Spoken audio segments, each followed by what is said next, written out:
Well, to talk more about the humanitarian situation, we're joined by Dr. Graeme Groom, who's an orthopaedic surgeon at King's College Hospital and who's worked in Gaza for many years, notably in trauma surgery and limb reconstruction. Thank you very much for speaking to us on France 24. You returned from your latest mission in Gaza in June. One of the things that you witnessed there was the increase in civilians coming into the hospital with gunshots. Can you tell us about that? Yes, I can. Well, we've been there 4 times during this present conflict and were denied a 5th time. For most of that time, the pattern of wounding was a blast, which involves multiple fragment injuries and often very severe burns. But the day the Gaza Humanitarian Foundation began their operation, the pattern of injury in our emergency department changed, and there were many more patients with gunshot wounds compared with blast injuries. There were still patients with blast injuries, but there were more with gunshot wounds, and that pattern has continued. And we've heard reports of doctors saying that they're seeing people come in with gunshot wounds in patterns to particular body parts at a time. Are you seeing any evidence of that? I wasn't necessarily aware of that, and I think that that attributes to the average infantry soldier a bit more skill than they probably possess. I think the issue is that they have gunshot wounds. In previous conflicts, we've seen an overwhelming preponderance of limb injuries, particularly after the Great March of Return in 2018. But this time I wasn't aware of a particular pattern of gunshot wounds. And were many of those that you treated shot or injured while trying to receive aid from distribution sites? They all were. They all were. We have very close connections with our colleagues. One particular young man, Mohammed Hanin, he has told us repeatedly of his attempts to get food for his family who have none, and 5 days in a row he would tell us of his attempts to approach the aid sites, that he's been encouraged, they're all encouraged to go early, they're fired upon.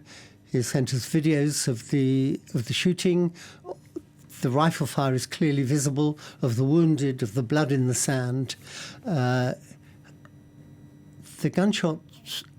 gunshot wounds must be aimed, and that means either a quadcopter drone or a soldier looking through a sight on a rifle. And we're hearing increasing alarm about mass starvation in Gaza.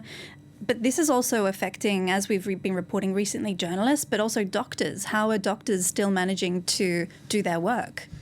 Everyone in Gaza is starving. We've been there, as I say, 4 times. We've treated hundreds of wounded. There are at least 100 killed every day. There are many, many more wounded. But the priority for the Ministry of Health in Gaza is not the wounded, it's starvation, because it is ubiquitous. Everyone is starving. One of the senior anaesthetists with whom I worked, Niza Abu Daka, he's happy for me to say his name, he has 6 children. He has been multiply displaced. He comes to work with me doing operations all day, giving the anaesthetics, and he goes home to a patch of sand and a small shelter.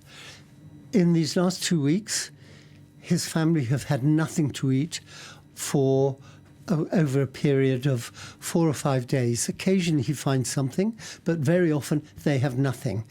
And when I say nothing, he has told me that his children between 13 and 2.5 lick salt and fill their tummies with water to stave off the pangs of hunger. The day before yesterday, he said that he found an 8-kilo bag of flour, which cost him $300, which was all the money he had. So the combination of no food and rampant inflation is a huge contributor to starvation. And he is one of the best educated, privileged sections of society. Starvation is everywhere. You're among several doctors that are travelling Europe now and recounting what you've seen in Gaza to world leaders.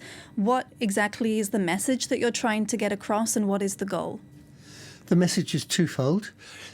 The bombing must stop, and aid must be allowed in. Food must be allowed in. We're told by our political leaders in the United Kingdom that they're seeking a durable solution. Every day, 100 Palestinians find their own durable solution in death. And that's from the bombing and the missiles.